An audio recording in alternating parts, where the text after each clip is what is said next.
Neemias, capítulo 1. Peço a você que está aqui, que você mantenha sua atenção. Eu quero declarar mesmo assim a minha fragilidade. Eu já disse isso algumas vezes. Você não sabe o desafio que é de subir aqui e olhar para vocês e ter assim a responsabilidade de compartilhar a palavra de Deus com vocês. Mas eu tenho uma facilidade de desconcentração muito grande. Então eu queria que vocês assim me ajudassem. Nós já estamos nos entrosando. Nós já estamos nos conhecendo. Então eu queria que você me ajudasse sempre nas celebrações. Como? Se eu tenho muita facilidade de desconcentração, eu peço que você me ajude a que essa desconcentração não habite em mim. Como você faz isso? Evitando andar, colocando os seus filhos bem pertinho de você, não deixando eles correrem pelos espaços do auditório, porque eu me desconcentro e depois, para voltar ao pensamento, eu estou declarando a minha fragilidade. É bom quando a gente reconhece logo que é pecador e confessa logo, não é verdade, irmão? Então eu peço que você, em todas as celebrações, me ajude, ok? Evite andar, evite deixar crianças correndo, evite. Isso vai nos ajudar também a mantermos concentrados naquilo que o Espírito Santo estiver falando, tá bom? Livro de Neemias, capítulo 1, a partir do versículo 1, a Bíblia diz assim: palavra de Neemias, filho de Acalias, no mês de Quisleu. Eu coloquei ali em amarelo, não dá para você perceber tanto. No mês de Quisleu, no 20º ano, enquanto eu, Neemias, estava na cidade de Suzã, Hanani, um dos meus irmãos, veio de Judá com alguns outros homens. Então lhes perguntei acerca dos judeus que restaram, os sobreviventes do cativeiro, e perguntei também acerca de Jerusalém. E eles me responderam: aqueles que sobreviveram ao cativeiro e estão lá na província passaram por grande sofrimento e humilhação. O muro de Jerusalém, Neemias, foi derrubado, as suas portas foram destruídas pelo fogo. Estão aqui comigo? Amém ou não amém, gente? Ok. Eles então, quando eu ouvi essas coisas, diz Neemias, sentei-me e chorei, passei dias lamentando, jejuando, orando ao Deus dos céus. Então eu disse em oração: Senhor Deus dos céus, Deus grande e temível, fiel à aliança e misericordioso com aqueles que te amam e obedecem os teus mandamentos, que os teus ouvidos estejam atentos e os teus olhos estejam abertos para a oração que o teu servo está fazendo diante de ti dia e noite. E a oração é em favor dos teus servos, o povo de Israel. Confesso, Senhor, os pecados que nós, os israelitas, temos cometido contra ti. Sim, Senhor, eu e o meu povo temos pecado. Nós agimos de forma corrupta, vergonhosa contra ti. Não temos obedecido aos mandamentos, temos sido desobedientes aos decretos, às leis que tu deste ao teu servo Moisés. Melhor forma de se render é assim, irmão, sem máscara, não é verdade? E aí Neemias continua: lembra-te agora, Senhor, do que disseste a Moisés teu servo. Tu disseste, Senhor, se vocês forem infiéis, eu os espalharei entre as nações, mas se vocês se voltarem para mim, obedecerem os meus mandamentos e os puserem em prática, mesmo que vocês estejam espalhados pelos lugares mais distantes debaixo do céu, de lá eu os reunirei e os trarei para o lugar que escolhi para estabelecer o meu nome. Estes são os teus servos, Senhor, o teu povo. Tu resgataste com o teu grande, ou tu os resgataste com o teu grande poder e com o teu braço forte. Senhor, que os teus ouvidos estejam atentos à oração deste teu servo, a oração dos teus servos que têm prazer em temer o teu nome. Faze com que hoje este teu servo, preste atenção, Neemias está dizendo, faze com que hoje, quando é isso? No mês de Quisleu, no 20º ano. Faze com que hoje, no mês de Quisleu, no 20º ano, o teu servo seja bem sucedido, concedendo-lhe a benevolência deste homem. Qual homem? O rei. Nessa época, diz Neemias, eu era o copeiro do rei. O último versículo que eu quero ler diz, no mês de Nissan, não mais de Quisleu, mas de Nissan, do 20º ano do rei Artaxerxes, na hora de servir-lhe o vinho, levei-o ao rei. Nunca antes eu tinha estado triste na presença dele, por isso o rei me perguntou, por que o seu rosto parece tão triste, se você não está doente? Essa tristeza só pode ser do coração. Sabe, gente, eu quero iniciar essa caminhada com vocês, é uma série muito curtinha. Até agora eu consegui colocar no papel, entendendo que é vontade de Deus, 4 ministrações. Pode ser que surja a 5ª, pode ser que surja a 6ª, não sei. Mas 4 Deus já colocou dentro de mim. E a primeira é exatamente sobre esse grande exemplo chamado Neemias. Quando a gente lê esse livro, a gente percebe que Neemias foi uma pessoa muito especial. Os analíticos ou os estudiosos neotestamentários ou veterotestamentários, estudiosos do Velho Testamento, eles defendem a tese de que esse livro de Neemias foi escrito aproximadamente entre os anos 420 a 425 a.C., e é interessante porque todos os comentaristas olham para Neemias e classificam Neemias como sendo alguém proeminente em negócios, alguém proeminente na política do Oriente Médio, e quando eu leio esse livro, irmão, eu não sei se você já leu, mas fica evidente aos meus olhos que Neemias não apenas possuía uma filosofia de liderança pessoal, mas Neemias, ele vivia intensamente a sua prática de liderança. Olhar para esse texto é perceber o que Deus pode fazer através de um líder que, apesar de ser uma pessoa simples, se torna altamente motivada nas mãos de Deus para realizar em Deus coisas incríveis diante de circunstâncias tão inconcebíveis. A história de Israel não acontece ou não começa em Neemias.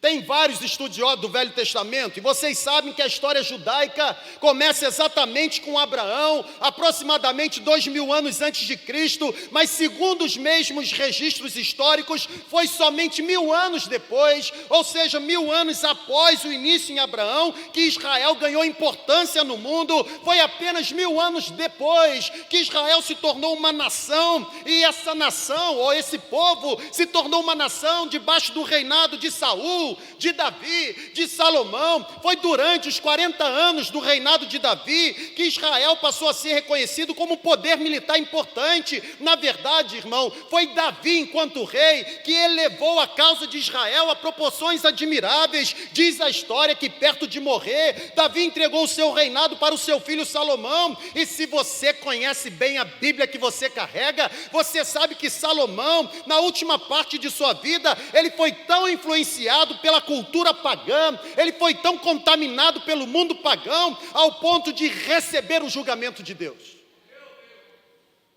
E é interessante, porque com a morte de Salomão, houve uma divisão nas fileiras militares de Israel. Israel, com a morte de Salomão, se tornou um reino dividido.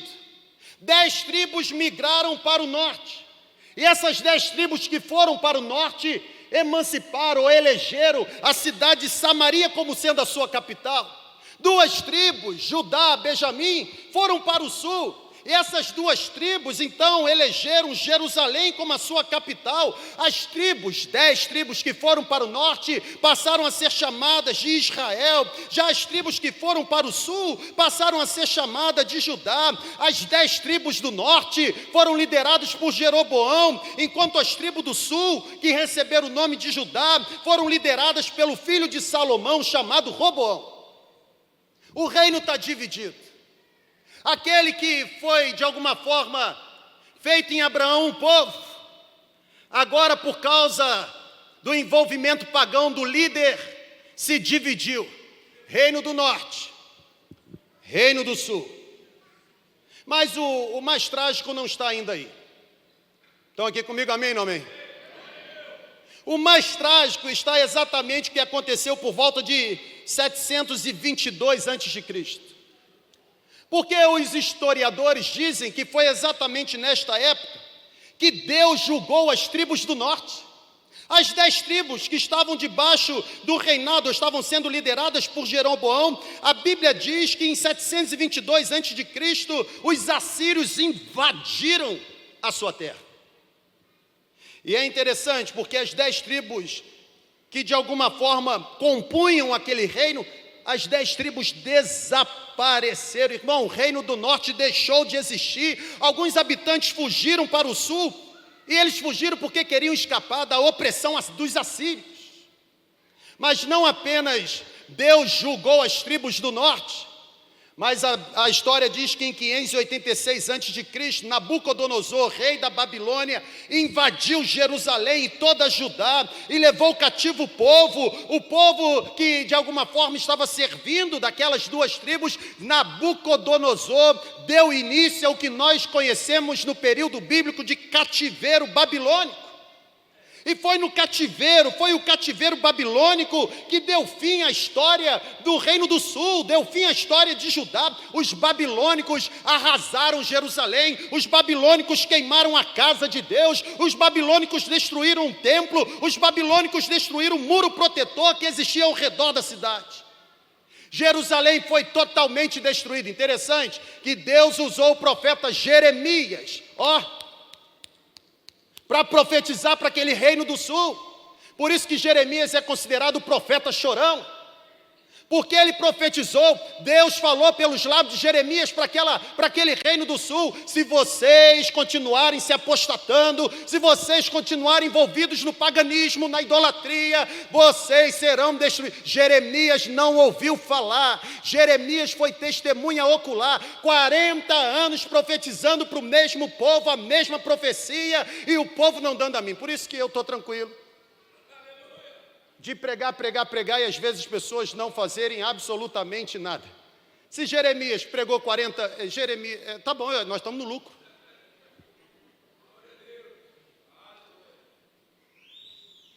Os babilônicos destruíram Jerusalém. A cidade foi completamente arrasada. Irmão, o magnífico lugar onde a glória de Deus se manifestara antes foi destruído. O muro da cidade, ou o muro em volta da cidade, estava em ruínas. Os judeus que de alguma forma sobreviveram àquela invasão babilônica, eles foram presos, eles foram acorrentados como escravos, eles foram levados para a Babilônia, e os que permaneceram viviam debaixo de severa miséria. Até aqui, amém ou não amém? Se você lê os livros históricos, você percebe que o povo que foi para o cativeiro, esse povo voltou para Jerusalém do cativeiro babilônico sob a liderança de 3 homens. O primeiro grupo foi comandado por Zorobabel. A história diz que 80 anos mais tarde, um novo grupo deixou a Babilônia, comandado por Esdras ou Esdras. E é interessante que nessa altura, olha para cá, o Ciro, rei da Pérsia, a essa altura, o Ciro, rei da Pérsia, já havia morrido, e ele foi sucedido por um rei chamado Artaxerxes.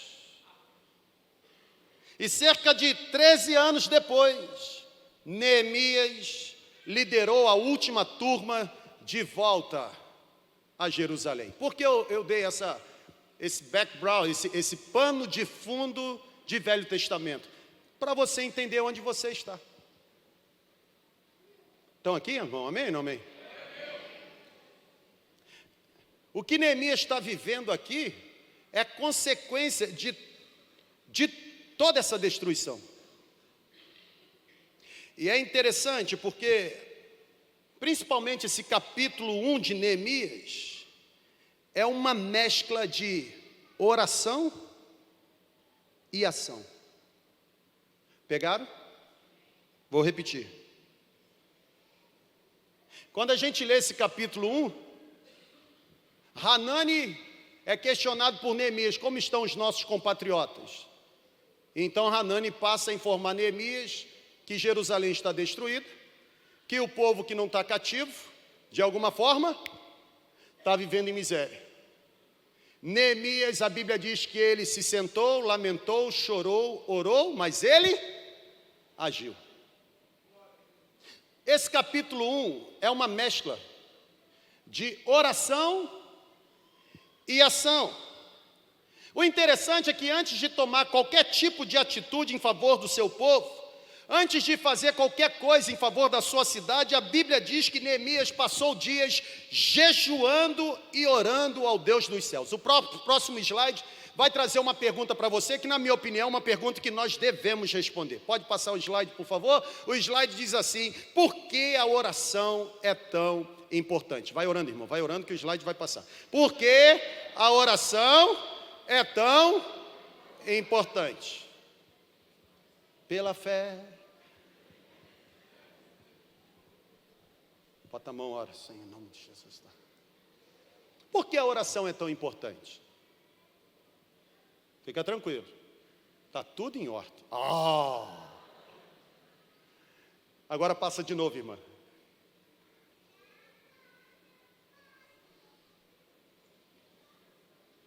Por que a oração é importante? E por que olhar para esse primeiro capítulo de Neemias, vendo Neemias orando e agindo, por que será que eu devo considerar a oração como importante? Irmão, olha para cá, porque a oração me faz esperar.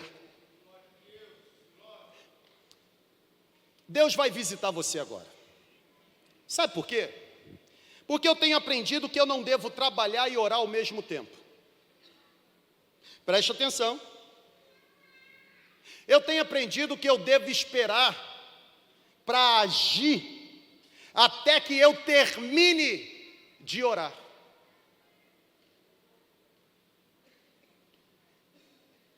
Porque se eu for impulsivo e agir da forma como eu acho que devo agir, pode ser que eu queime todo um planejamento de Deus, porque não decidi esperar por Ele me orientar. Preste atenção no que eu estou dizendo para você que é inconsequente, você que é impulsivo, você que é afoito. Sabe qual é o grande problema? É que você se envolve em algumas questões sem antes esperar Deus responder. Sabe, gente, se nós observarmos a história de Neemias começa no ano de Quisleu. Passa o slide, por favor, irmã. Por isso que eu fiz questão de lembrar você. O texto diz, no mês de Quisleu, melhor dizendo, no mês, né, não no ano. No mês de Quisleu, no 20º ano, enquanto eu, Neemias, ainda estava em Suzã, Hanani chegou, me deu então aquela informação, e eu comecei a me lamentar, a jejuar, e eu orei ao Deus do céu, e tal, e eu disse, Senhor, hoje atenda o meu pedido. Mês de Quisleu. A história de Neemias começa no mês de Quisleu. Irmão, mês de Quisleu é que mês nosso? Provavelmente dezembro.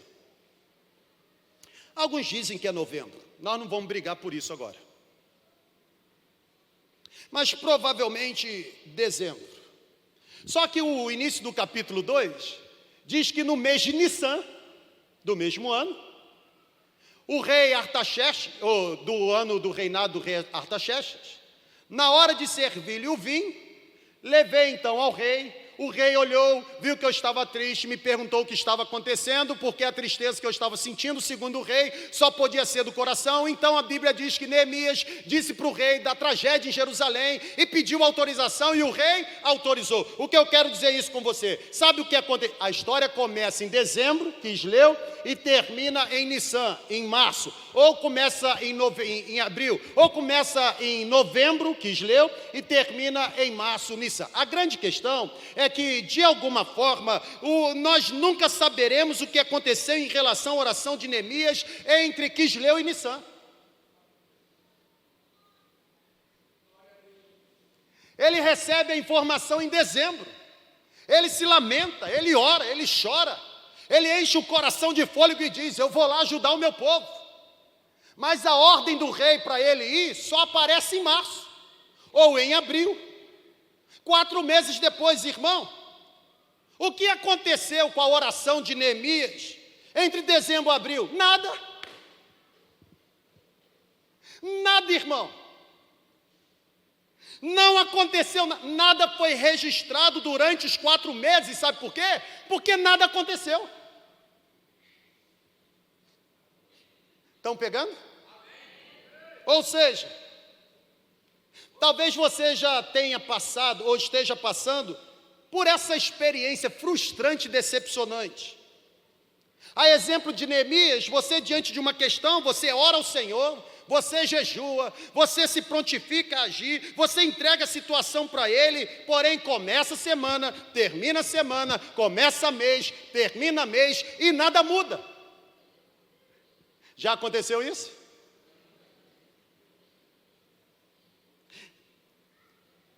Não foi registrado nada durante os 4 meses, entre a oração pedindo para ir e a autorização do rei para ele ir, porque nada aconteceu. Eu não sei se você está entendendo, mas lidar com o silêncio de Deus é um grande desafio. Irmão, se Deus não está falando, não dê um passo. Eu conheci um pastor aqui em Campos, e esse pastor abençoou muito a minha vida, e tem se tornado um grande amigo. E não adianta você tentar saber quem é, porque você não vai imaginar. É porque quando fala assim, já começam a pensar nos pastores que alguns sabem, não é verdade? Que são próximos. Nenhum deles. Uma vez nós estávamos em determinado lugar, Deus usou a vida dele para me dar uma palavra assim, irmão, que veio como uma flecha. A segunda vez nós estávamos em outro lugar, Deus usou a vida dele para... E ontem nós estávamos em outro lugar, Deus usou a vida... Vejo que és profeta. E ele me fez uma pergunta, na primeira vez que eu o conheci. Ele diz assim: você faria isso? E eu disse para ele: eu jamais vou colocar os meus pés num terreno onde eu não tenha certeza que o Espírito Santo colocou os pés dele. Olha para cá, você que é membro da segunda igreja. Você pode ficar muito tranquilo. Todos os passos que estamos dando enquanto comunidade de fé não são resultado da conveniência de uma liderança. É consciência da vontade do Senhor. Ponto. Estou lhe orientando, porque quem tem que lhe orientar sou eu. Eu estou lhe pastoreando. Pode ficar tranquilo, você está num ambiente seguro. O seu time pastoral é um time responsável. Ele não vai agir se Deus não falar. Mas se Deus falar, pode ter certeza que ele vai agir.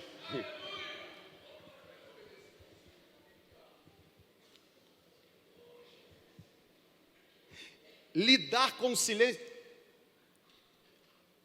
Vai me dar alguns minutos de acréscimo, sim ou não?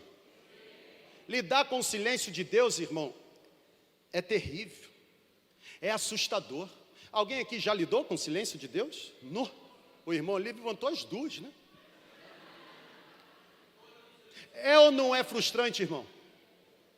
Você orar pelo enfermo e você sentir que aquele vai ser curado e você não vê nada acontecer. Você orar pela conversão do filho, porque você sabe que o seu ventre santo não gerou filho para povoar o inferno, e você tem certeza que a sua luta em Deus vai vencer as hostes espirituais da maldade, e o seu filho vai voltar, mas parece que cada mês ele se distancia mais. Viver com o silêncio de Deus é frustrante. Sabe, irmão? Porém, eu preciso levar você a compreender o porquê, às vezes, Deus nos faz perceber como se Ele estivesse em silêncio. Pegaram o como?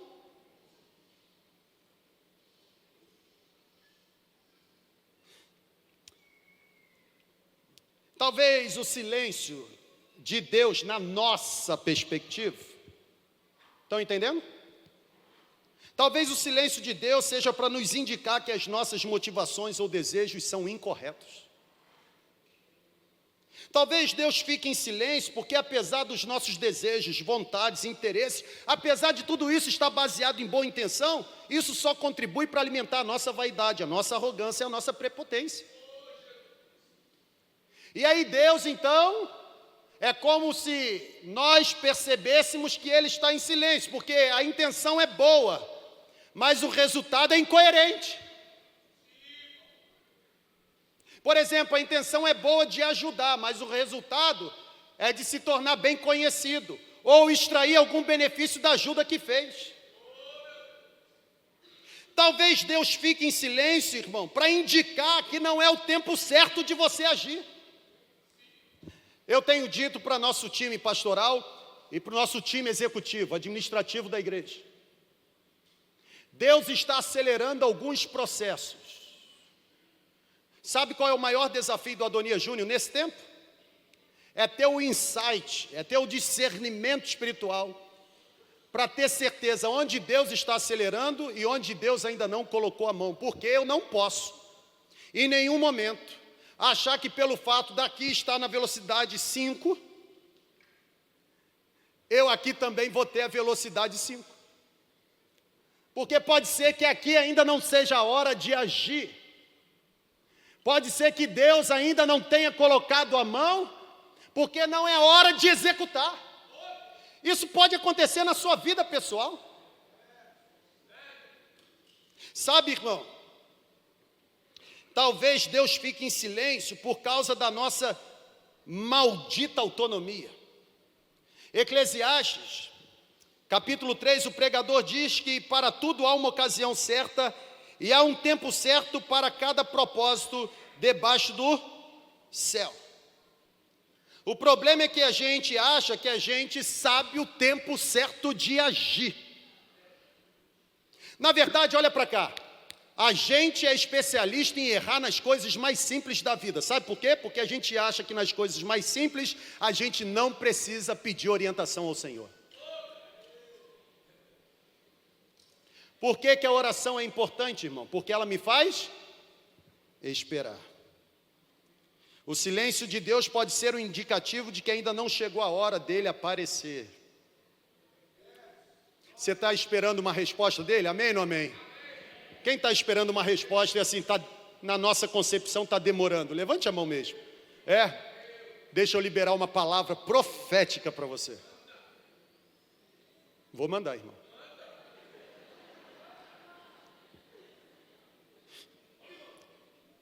Se você está convivendo com um aparente silêncio de Deus, e isso está causando um certo desespero, frustração, fique tranquilo. Por que fique tranquilo? Porque mesmo que você não veja resultados imediatos, você precisa acreditar que a mão do Senhor está se movimentando em seu favor.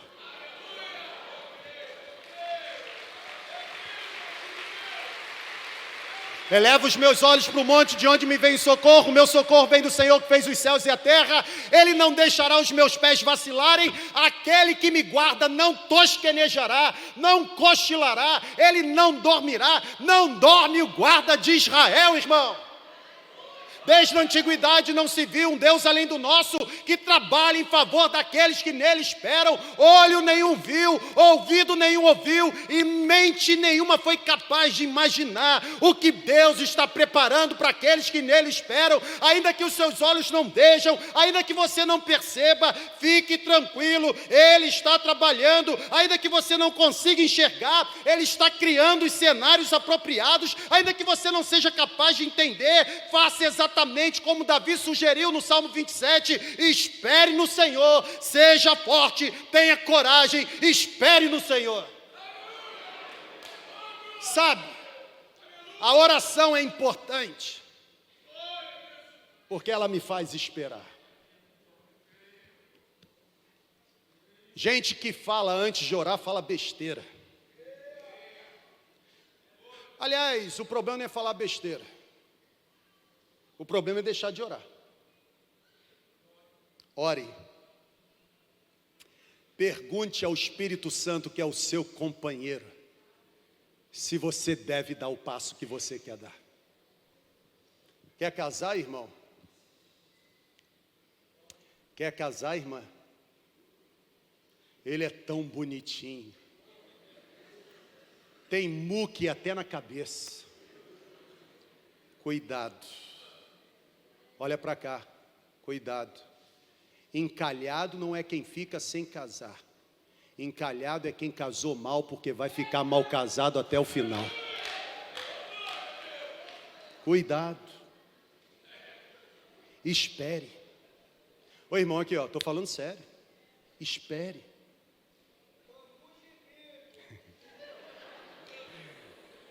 Espere. Vai chegar, baiano. Espere. Consegue compreender? Olha para cá, irmão. Os nossos maiores desafios, irmão.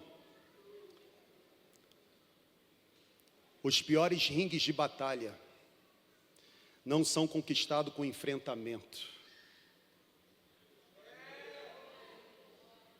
mas com rendição. Não entre no ringue.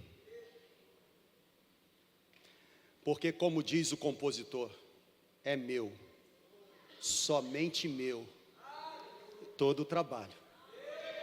E o teu trabalho é confiar em mim.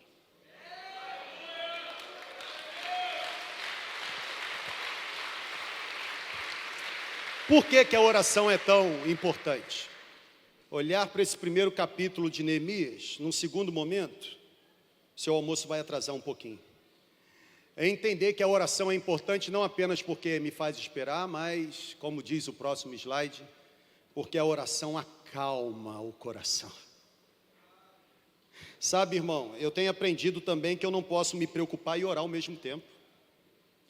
Porque a oração e a preocupação não convivem juntas. Você sabia disso? Reage aí, irmão. Emildo e Mirinha, nossos pastores na área da adoração, fizeram assim um sábado espetacular aí com um time de adoração da igreja. E uma das atividades foi exatamente o time compor uma música a partir de uma história bíblica. E teve um time, que essa irmã aqui cantou, e no final diz assim, reage aí, irmão. Foi assim que terminou a canção.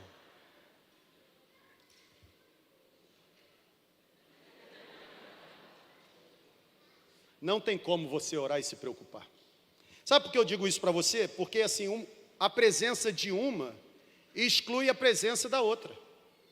Ou eu oro ou eu me preocupo. Ou eu me preocupo ou eu oro. A preocupação me angustia, a oração me acalma. A preocupação causa ansiedade, a oração traz serenidade. A preocupação tem o poder de fazer meus joelhos tremerem. A oração tem o poder de fazer meus joelhos se dobrarem. E é impossível um joelho bater no outro enquanto estiver dobrado em oração. Irmão, eu tenho aprendido que quando eu conto para Deus aquilo que me angustia, quando eu entrego para Deus aquilo que de alguma forma causa frustração dentro de mim, quando eu dou para Deus o fardo tão pesado que estava sobre os meus ombros, a preocupação sai, a inquietação sai. Irmão, preocupação nada mais é do que a tentativa de carregar um fardo que nunca pertenceu aos meus ombros. Sabe, irmão, A promessa bíblica diz que se eu entregar o que me preocupa para Deus, em vez de peso, eu vou experimentar a paz que excede todo entendimento e que vai guardar a minha mente e o meu coração em Cristo Jesus. A preocupação exalta o problema, enquanto a oração exalta a Deus. Quando nós decidimos orar, ao invés de nos preocuparmos exageradamente com os problemas, o nosso coração é habitado pela perfeita paz. O próximo slide tem uma pergunta para você. A pergunta é: nós vamos orar ou nós vamos nos preocupar? Porque não dá para fazer as duas coisas ao mesmo tempo. Por que você está preocupado? Está preocupado com o quê? Diz para mim, qual é a sua preocupação? A minha pergunta é: você aí que está muito preocupado, diz para mim, você já orou? Porque não adianta você ficar colocando preocupação. Minha questão é: você tem orado? Não adianta você verbalizar para mim o que está lhe angustiando. A pergunta é: você já entregou para Deus? Nós não podemos continuar sendo infantis na fé, irmãos. Nós temos que crescer. Nós não podemos ser como filhos mimados que não receberam biscoito de chocolate e agora fazem pirraça para o pai. Oração não é uma forma de manipular a mão de Deus. Eu não oro para arrancar de Deus o que eu quero. Eu oro para me sentir liberto de mim mesmo. Oração não tem a ver com Deus, oração tem a ver comigo. Eu oro não porque Deus precisa da minha oração para saber o que eu necessito. Eu oro porque a minha oração me livra da minha capacidade de me manter ansioso. Você vai se preocupar ou você vai orar, irmão? Mas eu termino dizendo: a oração não apenas me faz esperar e acalma o meu coração, mas por último, a oração, pode passar, irmã, ela ativa a minha fé. Sabe, eu posso dizer por mim mesmo que sempre depois de entregar a Deus as questões que têm me causado aflição por meio da oração, eu fico ainda mais inclinado e encorajado a confiar no poder de Deus.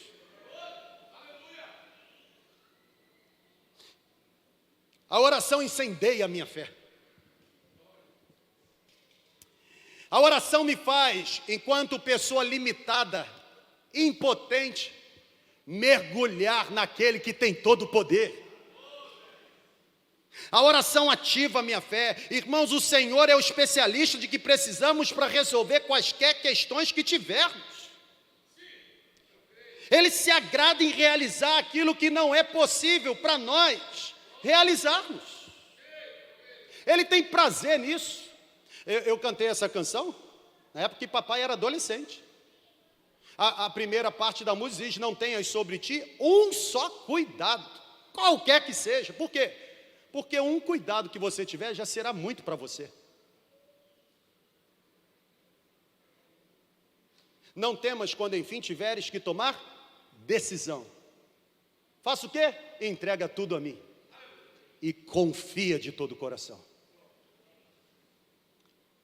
Não encha as margens da sua Bíblia com palavras e pensamentos sobre oração.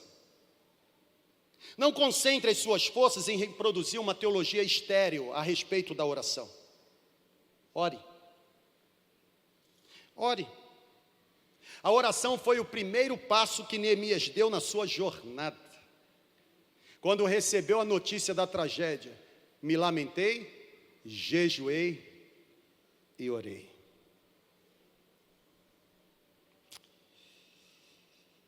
Dobre os seus joelhos. O grande problema é que a gente diz que a oração ativa a fé, mas a gente tem um grande problema no conceito de fé. E eu vou terminar com isso. Algumas pessoas pensam que fé é não fazer nada, ou não fazer absolutamente, ou é não fazer absolutamente nada. Tem gente que acha que fé é isso, né? Eu não faço nada e Deus faz tudo. Eu estou na música, pastor, estou descansando.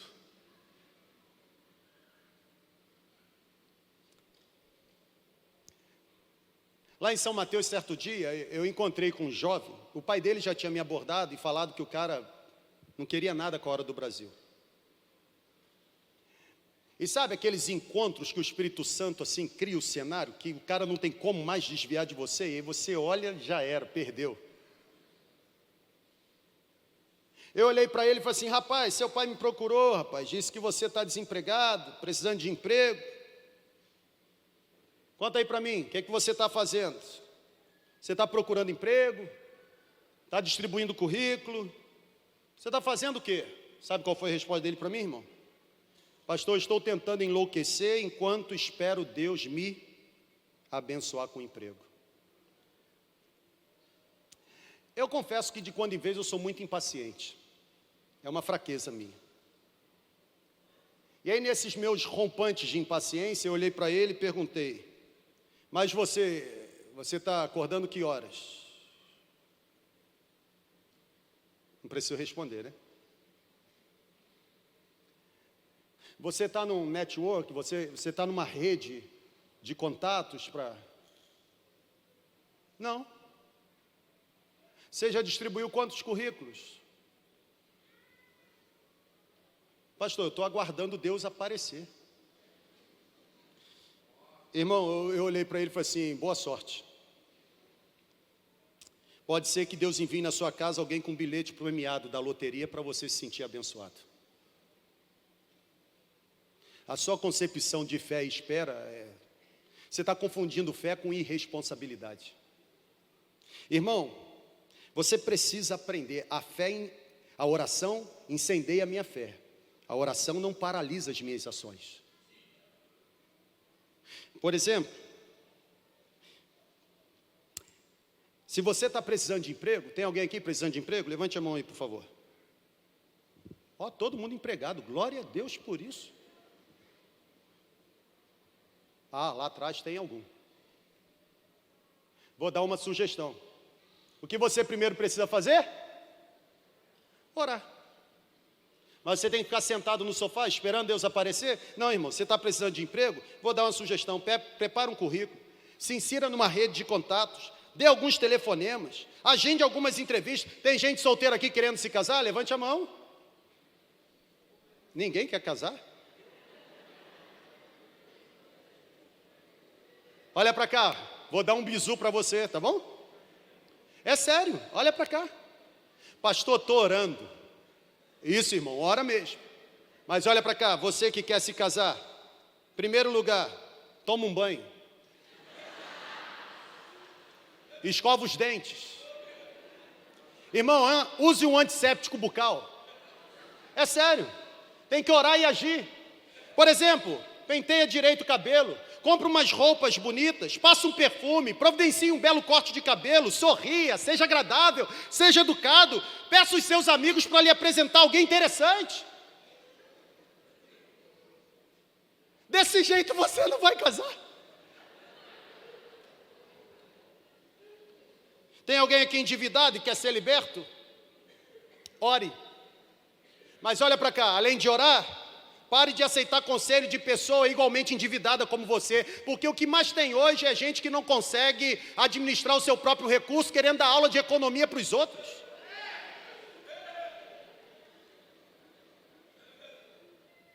Para com isso, irmão. Para com isso. Você quer se livrar de dívida? Pare de gastar mais do que você ganha. Ore, mas você tem que agir. Quebre os seus cartões de crédito. Pastor, como eu vou viver sem cartão de crédito? Vivendo, irmão. Comprando apenas aquilo que você pode pagar.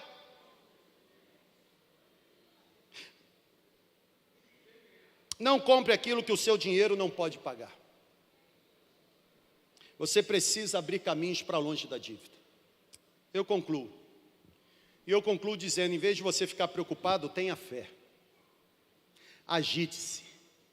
Movimente-se. Faça como Neemias: orei, mas na hora que eu recebi a ordem, eu fui.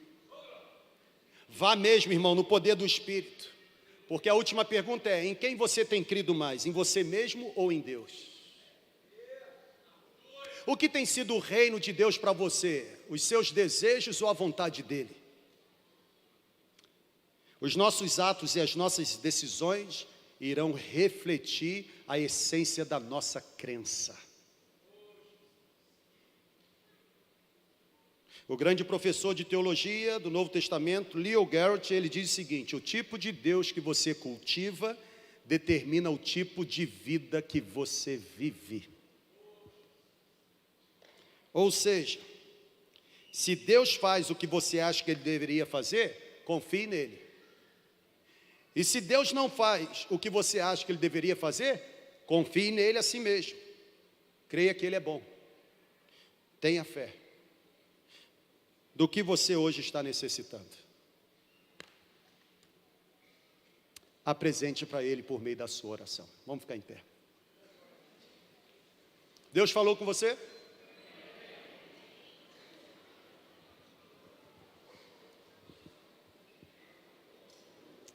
A história de Neemias começa... A história de Neemias começa no mês de Quisleu. Termina no mês de Nissan.